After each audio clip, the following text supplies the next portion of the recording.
¿Qué tal? Bienvenidos al episodio 5 de la quinta temporada de Yahat, el podcast oficial del colectivo de estudios críticos en religiones. Ya llevamos 5 de esta nueva temporada, de esta quinta temporada que, como usted ya se ha dado cuenta, va en audio y video, y tenemos nuestros canales para que se suscriba y nos comparta y nos deje sus comentarios ahí. Así es que la invitación es para que nos acompañen en este episodio 5, del cual vamos a hablar de un tema que al parecer estaríamos muy identificados con él, pero yo creo que no tanto, y por eso hemos invitado a un especialista para que nos platique de él. El tema de hoy son las transfusiones de sangre en los testigos de Jehová. Ese es el tema de hoy. De ese vamos a platicar. Insisto, a lo mejor para algunas personas pues es común, o lo han vivido o saben de él, y otros pues no sabemos mucho, ¿no? Y bueno, la especialista de este episodio es Lourdes Gallardo. Ella es tesista de la licenciatura de Historia y Sociedad Contemporánea en la Universidad Autónoma de la Ciudad de México. Es además miembro del colectivo de estudios críticos en religiones y por más de 20 años miembro de los Testigos de Jehová. Ella es la que nos va a platicar precisamente de este tema tan interesante, tan, no sé si actual, pero que está ahí, ¿no? Que todos lo hemos ido, lo hemos oído, hemos hablado de él.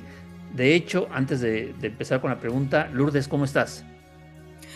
Hola, Víctor, buenas tardes. Gracias por invitarme. Bien, pues vamos a empezar, porque al inicio, cuando te estaba leyendo, me llama la atención que en tu trabajo de investigación dices que los Testigos de Jehová es un grupo de muy fácil identificación.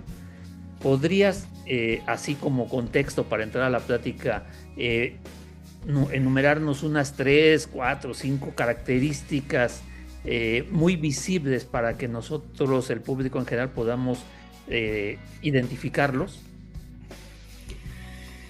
Sí, Víctor, bueno, a mí me parece que son un grupo fácilmente identificable. Ajá. Ahora ya no tanto, fíjate, pero hace tiempo, pues tocaban a nuestras puertas por la mañana. Muy seguido, ¿no? Muy seguido pasaban a nuestras casas ofreciendo su literatura, ofreciendo el mensaje. Y de algunos años para acá cambiaron su forma de proselitismo. Uh-huh. Ellos ahora se ubican con unos carritos que le llaman, donde exhiben su literatura, donde ofrecen cursos bíblicos, en las salidas del metro, donde ven que hay paso de mayor gente.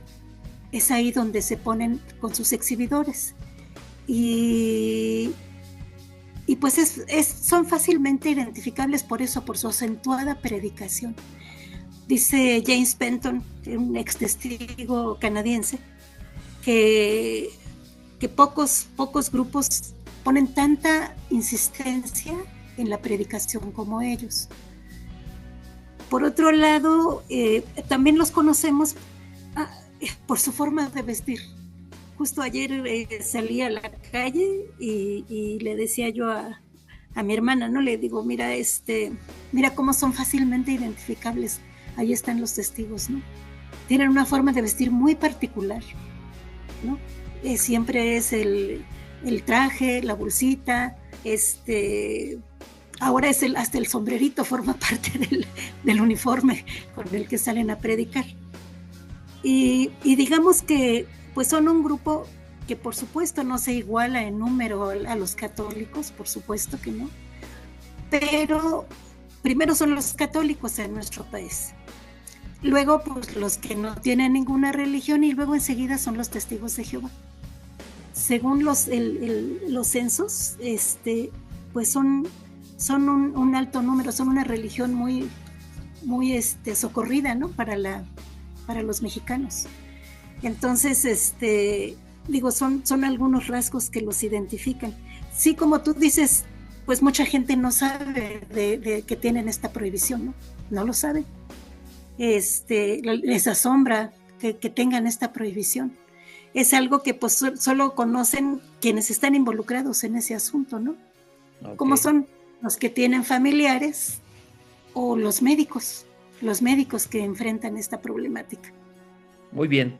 Pues después de esta aclaración, entonces son predicadores por excelencia, su forma de vestir siempre formal, ahora está con un sombrerito, y los encontramos, han dejado de tocar las puertas y ahora ponen sus stands con su propaganda, y si te acercas te cuentan, porque tampoco los he visto que llamen a la gente, ¿verdad? Ellos están ahí esperando que se acerque la gente para hacer su labor.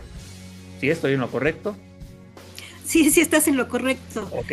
Y bueno, dicho sea de paso, quien los haya visto, pues se darán cuenta que en su mayoría son adultos mayores. Ok. Y también habrán visto, quien ha sido un poco observador, que poca gente se acerca a ellos. Uh-huh. Ya forman parte como del paisaje, y difícilmente se le ve a la gente que se acerque a preguntarles algo, ¿no? Sí, totalmente de acuerdo. Sí, en alguna ocasión me quedé viendo y a ver cuántas personas se acercaban, y prácticamente no llegó nadie en un buen espacio de tiempo. Ahora, dejando atrás esta aclaración y para darle un toque científico precisamente a nuestra charla, y ya que eres historiadora, ¿por qué no nos cuentas un poquito, así a grandes rasgos, qué son los testigos de Jehová? ¿Cómo llegan a México? Ya es muy interesante el dato que nos acabas de dar, es decir, son los católicos, los que se declaran sin religión, y luego vienen los testigos de Jehová. Ok, vienen a finales del siglo XIX, si no estoy equivocado, ¿no? Sí, bueno, déjame hablar un poquito sobre sus orígenes. Adelante.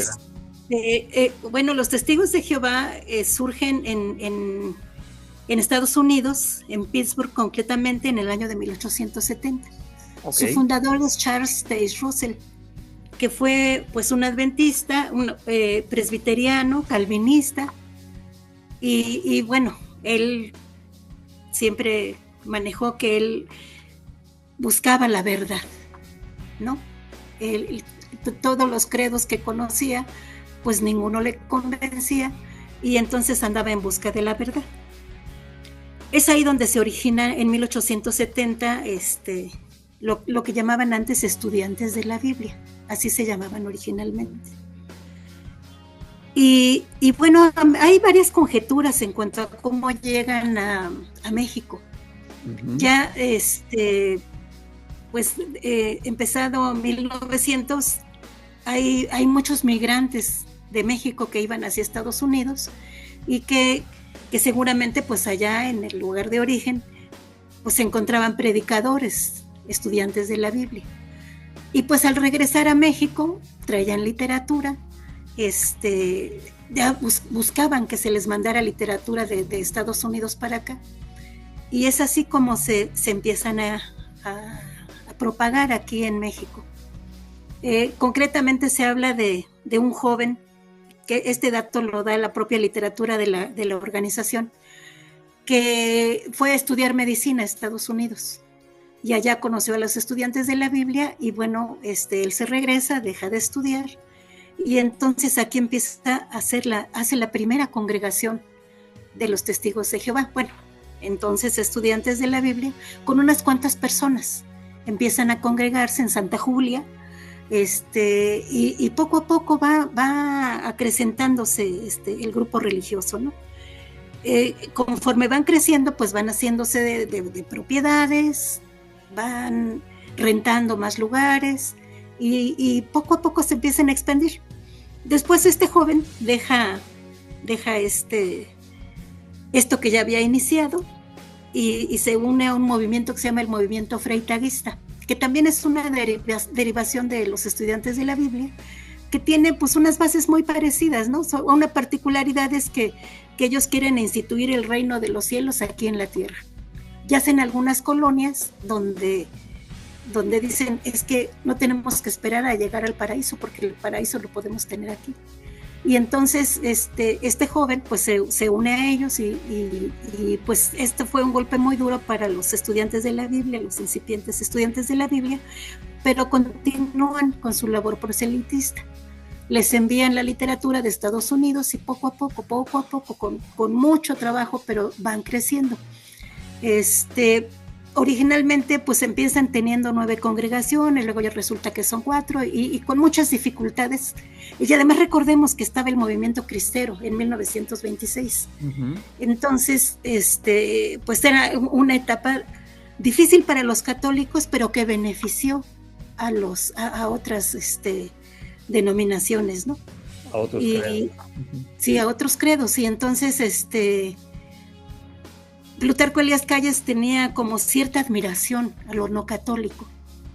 Entonces, ellos se benefician de esto y bueno, poco a poco van creciendo hasta llegar a nuestros días, ¿no? Ok, muy bien.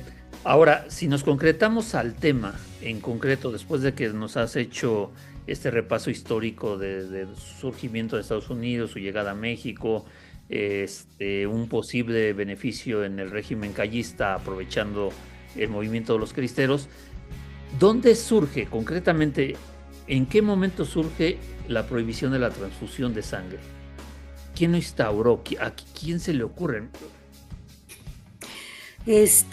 Mira, ya desde esta organización, bueno, en 1931 ya dejan de llamarse estudiantes de la Biblia, ya se llaman a sí mismos testigos de Jehová, por el hecho de que testifican de las cosas que dicen, de las cosas de Jehová, ¿no? Entonces, por eso son testigos de Jehová, porque testifican sobre él. En 1927 hay un segundo director, el primero fue Charles Taze Russell. Después hay uno llamado juez Rutherford, fue el segundo presidente. En 1927 él ya hablaba de la santidad de la sangre, pero aún no decía que estaban prohibidas las transfusiones, simplemente acentuaba eso de la santidad de la sangre. Para 1945, el tercer presidente, Nathan Homer Knorr, fue el que mediante la atalaya, que la atalaya es el medio por el que dan a conocer sus doctrinas y sus prohibiciones y sus puntos de vista desde Estados Unidos. Entonces, este tercer presidente, Nathan Homer Knorr, es el que dice, ahora entendimos que están prohibidas las transfusiones de sangre. Y entonces, a todo mundo le prohíben que se ponga sangre completa y los glóbulos blancos, plaquetas. Ok, tenemos un pequeño problema de comunicación, Lourdes, pero creo que sí se acabó de entender la idea. Ok, vamos a quedarnos entonces en esta parte. Ahora, ¿hay un sustento teológico, hay un sustento bíblico para que lo prohíba? Ellos manejan que sí. Ajá. Ellos en general dicen, pues nuestras creencias están basadas en la Biblia. Entonces hay cuatro textos bíblicos que se supone son el sustento de esta prohibición. Ok. El primero es el libro de Génesis, que habla de que cuando se supone sucedió el diluvio, al salir del arca Noé, Dios le habla y le dice que le ofrece todo lo que puede ser comido, vegetales y animales. Solamente le dice que no pueden comer sangre, porque la sangre representa la vida.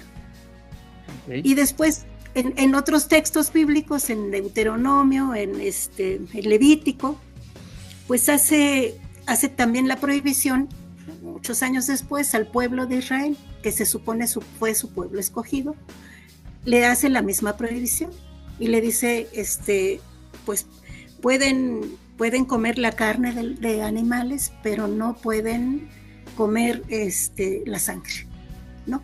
Y les da otras prohibiciones, prohibido la fornicación, prohibido la carne de animales estrangulados, y prohibido comer la sangre de los animales.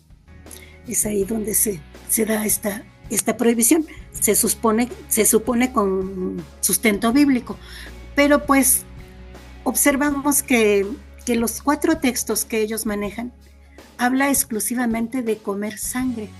Ajá. En ningún lado, obviamente en ningún lado, porque no era tiempo de transfusiones, se dice que que están prohibidas las transfusiones, ¿no? No se sabía que existía, claro, que iba a existir eso. Pero entonces los testigos de Jehová lo que hacen es que dicen, bueno, a ver, si Dios prohíbe que la sangre se ingiera, pues en general está prohibiendo que la sangre de otro ser entre al cuerpo, ¿no? Entonces, por lo tanto, están prohibidas las transfusiones de sangre. Ok. Pablo habla algo al respecto también, ¿no? Pablo de Tarso. Sí. Sí, Pablo lo que dice es se da una circunstancia en que dice que Pablo y Bernabé fueron a predicar y convirtieron a muchos gentiles, y entonces llegan y dicen, a ver, solamente están prohibidas algunas cosas. La fornicación, o sea, los nuevos conversos no tenían que circuncidarse, es lo que dice Pablo. Exacto. Pero sí tienen que abstenerse, entre otras cosas, de sangre. Okay. Pero después Pablo dice, de todo lo que se vende en la carnicería pueden comer.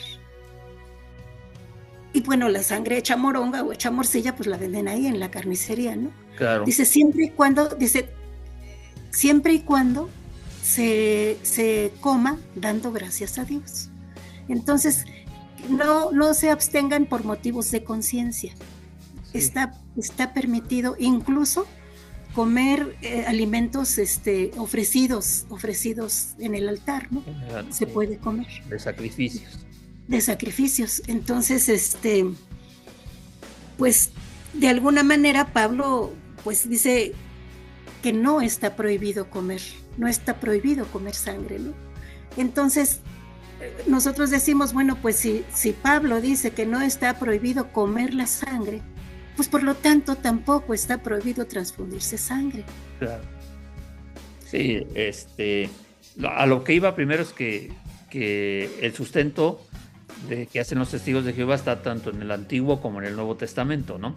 Pero la interpretación puede cambiar. Ok, ahora, y que ha cambiado, por supuesto, siempre.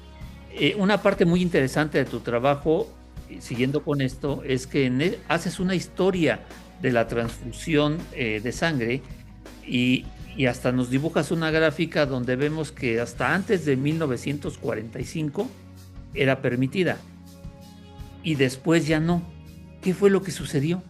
Porque a primera instancia podríamos pensar que era al revés, ¿no? Que al principio era cuando estaba prohibida y después se quitó la prohibición, pero fue totalmente al revés, ¿no? Sí, pues fíjate, mira, de 1870, que surgen como estudiantes de la Biblia, hasta 1945, no estaba prohibido, ¿no? Incluso algunos ex testigos que han publicado dicen, pues, incluso se veía bien a la gente que donaba sangre. La misma organización felicitaba a quien se ofrecía su sangre en donación para salvar la vida de otros, ¿no?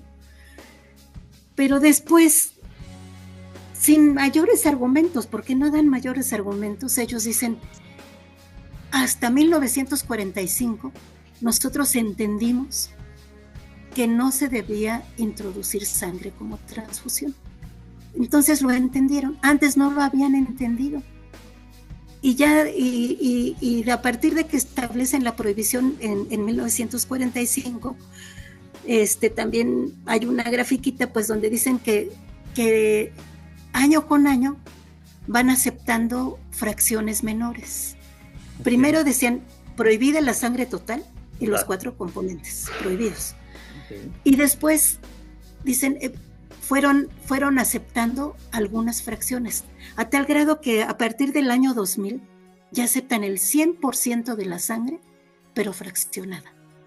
Okay. Entonces, pues sí es un poco descabellado, ¿no? Porque, o sea, aceptan la sangre fraccionada, que es lo mismo que aceptar la sangre total, ¿no? Finalmente se introduce la sangre y no deja de ser sangre porque esté fraccionada. Y pues la gente obedeciendo fielmente el mandato del cuerpo gobernante, porque ubiquemos bien quiénes son los que instituyen, quiénes son los que establecen las doctrinas que se tienen que establecer, que se tienen que obedecer, en todo el mundo, todos los testigos, es el cuerpo gobernante. Uh-huh. El cuerpo gobernante, pues, es la cúpula de la organización. Obviamente, en Estados Unidos, obviamente estadounidenses, son los que van cambiando las doctrinas de acuerdo a su entendimiento, de acuerdo a lo que ellos, si en algún momento no entendieron, pero de repente lo entendieron. De repente, dicen ellos, tenemos nuevas luces. Y entonces ahora entendimos tal o cual cosa. Ok. Y lo van modificando. Muy y bien. Lo van modificando. Ahora, al principio de la charla lo esbozabas, ya lo comentabas, porque tenemos que pensar en una situación importante. Un testigo de Jehová llega a un hospital, necesita una transfusión de sangre y se niega a recibirla. Eso es un problema para el médico, ¿no? Un problema jurídico, ¿no? Hay un problema jurídico, un problema bioético muy fuerte, muy fuerte. Mira, los testigos de Jehová tienen un documentito que portan siempre. Ese es un documentito de no a la sangre. Ese documentito pues dice que bajo ninguna circunstancia, no importa que su vida esté en peligro, ellos no aceptan ninguna transfusión de sangre, aunque tengan que morir. Y bueno, dan ahí algunos datos de algunas personas con lo que los médicos se pueden comunicar para decir que bueno, que está ahí un enfermo. Si llega, por ejemplo, alguien accidentado, un testigo de Jehová accidentado, que él no puede decir no me transfundan, pues ese documentito habla por él. Ok. ¿No? Habla por él. Y es un problema porque los médicos tienen la obligación de salvarlo. Claro. Para eso estudiaron, para salvar vidas. Entonces, pero ha habido casos, porque es una prohibición para todo el mundo, ha habido casos de testigos que están en peligro de muerte y los médicos tratan de sacar una orden judicial para que se les transfunda y lo han logrado y los transfunden y les salvan la vida y después resultan demandados. Recientemente pasó un caso en España de una mujer que por escrito 2 veces dijo yo no quiero sangre y en el momento que se estaba muriendo rápido sacaron la orden judicial de que sí se le transfundiera, le salvaron la vida y ahora el gobierno tiene que pagar 26,000 euros por haberla transfundido. Entonces es un problema jurídico, es un problema bioético. Los que levantan la voz en esto son los médicos. Ajá. Son los médicos. Ellos son los que se tienen que enfrentar al fuerte problema de dejar morir a sus pacientes. Y más trágico aún, cuando un adulto decide dejarse morir, por lo que sea, ajá, pues es doloroso para los médicos. Pero más aún cuando los niños mueren. Cuando los niños tienen que dejar morir a los niños porque los padres no permiten que se les ponga una transfusión. Es un asunto, dice, que remece profundamente el etos de los médicos, ¿no? Claro. Y ellos tratan de legalmente que se les permita ponerle sangre. Afortunadamente, mira, Víctor, en México han pasado casos en que se les quita momentáneamente a los padres la patria potestad y la asume el Estado y el Estado dice que se le pongan las transfusiones que sean necesarias para salvarle la vida a los niños. Uh-huh. Y entonces se les ha salvado la vida en México, pero no pasa lo mismo en todos lados. ¿Pero eso está legalizado o no?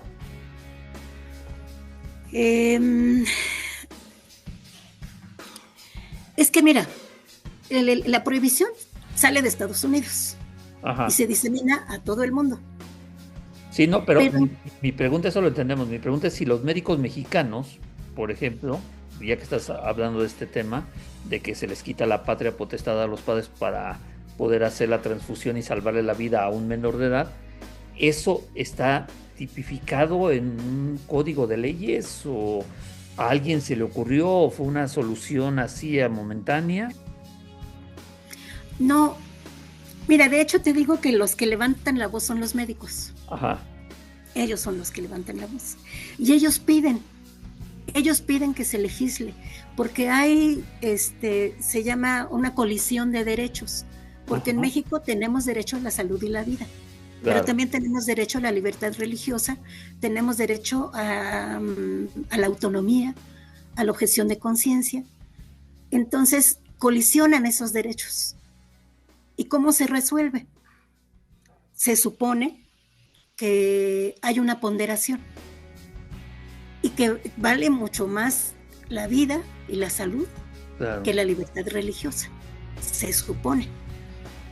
Aunque legalmente así está estipulado, que primero es la vida, que primero se le salve la vida, en los hechos no sucede. En los hechos, los testigos de Jehová defienden su derecho a que no se les transfunda y han entablado demandas. Entonces, no está instituido legalmente en México, por ejemplo, que se les quite la patria potestad y que los niños se van a salvar. Si el médico está dispuesto a tratar de salvarle la vida al niño, pues va y busca todas las instancias para salvarlo. Pero no hay algo que ya esté instituido. Okay. Tienen que dar la pelea, en cada caso tienen que dar la pelea. Ok, bueno, pues es muy interesante, muy polémico, ¿no? Pero estamos entrando a la parte final y aprovechando tu experiencia en el estudio de esta situación y como comentábamos al inicio, tú fuiste testigo de Jehová por mucho tiempo. ¿Nos podrías comentar a todo el auditorio, todos los que te estamos escuchando tan atentos a este tema, de algún caso que tú conozcas, ya sea que lo dejaron morir o murió porque no permitieron la transfusión o porque un doctor sí hizo todo lo que tenía que hacer desde el lado jurídico, desde su profesión y le salvó la vida a alguien? Ay, pues mira, entramos a algo doloroso. Mi mamá murió por no ponerse una transfusión de sangre. Sí, ella tenía 79 años de edad y de repente tenía un fuerte dolor abdominal, va al Hospital López Mateos, no sabían a qué se debía, le hacen estudios, la dejan semanas sin comer y sin beber agua mientras se sabe qué es lo que tiene. Y cuando dan el diagnóstico dicen, pues ya tiene una anemia severa, no la podemos operar, aunque era un mal menor, porque mi mamá tenía divertículos y tenía lodo biliar. Y entonces los médicos hablaron personalmente conmigo y me dijeron, ¿qué hacemos? O sea, no la podemos operar porque tiene una fuerte anemia. Tenemos que ponerle sangre para que esté en condiciones de operarla. Es una operación sencilla. Entonces, obviamente mi mamá dijo, pues no, bajo ninguna circunstancia, ¿no? Y entonces los médicos pues dijeron, no podemos hacer nada. Y pues viendo que bueno, ellos no podían hacer nada, ni intentaban tampoco, porque ahora pues investigando este asunto, me doy cuenta yo que los médicos de ahí del hospital deben tener opciones de clínicas, de hospitales, donde acepten operar a la gente sin sangre. Y esa opción pues no las dieron. Entonces, pues nosotros lo que hicimos es sacamos a mi mamá del hospital, la llevamos a un médico de testigos de Jehová, a un hospitalito, de testigos de Jehová, donde los médicos eran testigos de Jehová y donde pues acostumbraban a hacer operaciones sin sangre. Obviamente a veces tenían éxito, pero a veces no. El caso de mi mamá, pues no prosperó y mi mamá murió. Entonces, este es el caso personal que yo te puedo platicar. Sí. Fíjate que ahora con el auge de las redes sociales se sabe de muchos casos, de muchos casos. Digo, yo no los conozco personalmente, obviamente, pero mucha gente habla de sus testimonios de se murió mi hijo, se murió mi papá, se murió mi familiar, se murió mi amigo, se murió mucha gente que muere por esta prohibición. Claro, sí, bueno, una disculpa, yo no sabía el caso tan cerca, tan personal de que habías experimentado con tu señora madre. Pero bueno, estamos, como te decía, en la etapa final. Tengo una última pregunta. Con toda esta investigación que has hecho, tú como investigadora social, como historiadora, la negativa que hacen los testigos de Jehová por una transfusión de sangre, ¿es un acto de obediencia a Dios o es un suicidio? ¿Es un acto suicida? Ellos dicen que no. No es, ellos no quieren perder la vida. Ellos quieren tener una buena salud. Ajá. Pero no quieren desobedecer un mandato que se les ha dicho proviene de Dios. Obviamente, analizando este asunto, pues me doy cuenta que es un mandato que no proviene de Dios. Es un invento, es una interpretación que ha hecho el cuerpo gobernante. Entonces, ellos se ponen en la balanza, ellos sienten una relación tan cercana con Dios. Pues porque le piden ayuda para salir de sus problemas, porque Dios les promete la vida eterna, porque tienen muchas cosas por las que darle gracias, sienten una relación tan cercana con Dios que no se atreven a desobedecer ni a cuestionar si realmente esta prohibición viene de Dios o viene del cuerpo gobernante. Entonces, no, se dejan morir, y es muy lamentable la pérdida de vidas, ¿no? Es un acto de fe, completamente. Totalmente. Un acto de fe a Dios, a su propia fe, a sus propias creencias, que incluso está por encima de su propia vida, ¿no? Sí, que ese es el extremo mayor, ¿no? Porque los testigos de Jehová ceden su vida, su tiempo, ya no hay planes personales, todo gira en torno a la organización. Pero el acto más extremo es la pérdida de la vida. Y hasta eso llegan. Vaya, pues muy interesante, ¿no? Y muy polémico, pero bueno, es parte de nuestra vida cotidiana, porque tú muy bien lo has mencionado, están cada vez son mayores, un grupo cada vez más amplio, cada vez más visible. Yo recuerdo, por ejemplo, que me tocó ver gente que no saludaba el himno nacional, y cuando nosotros le reclamábamos al profesor nos decía es que ellos son testigos de Jehová, pero pues no sabíamos a ciencia cierta qué era, ¿no? También recuerdo, yo no sé si se sigue haciendo, que se ponían esto que decías de la propaganda, que iban casa por casa, que ya no lo hacen, pero que los católicos ponían una tarjetita, ¿no? En las puertas que decía este hogar es católico y no aceptamos propaganda, ¿no? Que eso también desapareció porque obviamente desapareció la propaganda casa por casa, ¿no? Fíjate que no ha desaparecido. ¿No por completo? No por completo. Siguen pasando todavía. Pero ya con eso que implementaron de poner los stands en las calles, ha bajado, yo veo que ha bajado mucho el proselitismo casa por casa. Dicho sea de paso, mi casa está señalada. A mi casa no pasan. Okay. No pasan, no tocan, se la brincan. Porque saben que yo vivo aquí, ¿no? Y que yo fui testigo de Jehová. Ok. Sí, digo, mi propia experiencia es que antes sí lo veía, ¿no? Y en mi casa paterna estaba el letrerito, ya en mi casa particular no lo está, pero tampoco he escuchado en todos estos años que toquen a mi puerta y me digan que vienen a enseñarme la palabra de Dios, ¿no? Entonces, pues sí, hay cosas que han cambiado, y pese a eso, qué bueno que haces esta referencia de que después de los no católicos, de los que se declaran no católicos, son los testigos de Jehová, ¿no? En tercer lugar en cuanto a los censos. Pues muy bien, ahora sí hemos llegado a esta parte final del episodio 5 de la quinta temporada de Yahat. el podcast oficial del colectivo de estudios críticos de religiones al cual pertenece nuestra invitada Lourdes Gallardo. Ella, como lo hemos mencionado, es tesista de la licenciatura de Historia y Sociedad Contemporánea en la UACM, la Universidad Autónoma de la Ciudad de México. Ha participado ya en varios coloquios, ha dado algunas conferencias y también obviamente es parte de este colectivo, y como ella también lo ha mencionado, pues fue testigo de Jehová y hoy es objeto de estudio. Lourdes, pues muchas gracias por compartirnos todo tu conocimiento y todo este andar, no solo como miembro de ellos, sino estudiando este fenómeno y este movimiento religioso. Gracias. Gracias a ti, Víctor. Pues quedan muchas cosas por decir. Claro.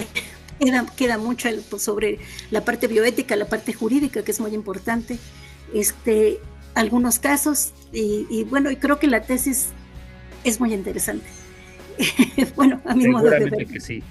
Ahí estaremos sí. Cuando hagas la defensa de la tesis, con mucho gusto. Muchas gracias. Para muchas escucharte, gracias, y seguramente en la sexta temporada pues te invitaremos otra vez para que nos amplíes más este tema tan interesante.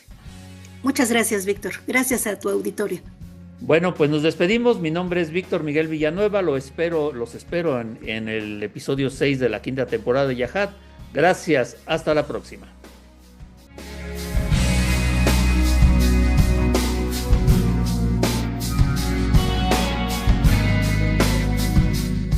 El podcast que acaba de escuchar tiene el objetivo de difundir el conocimiento académico. Los invitamos a que consulten el boletín semanal Actualidad Sociopolítica Religiosa, editado por la Asociación Latinoamericana para el Estudio de las Religiones, así como su revista académica semestral Religiones Latinoamericanas, Nueva Época. Ambas publicaciones las pueden consultar en www.religioneslatinoamericanas.com.mx y estar así a la vanguardia de los debates. Yahad es escrito y conducido por el Dr. Víctor Miguel Villanueva. El editor y productor es el licenciado Adán López.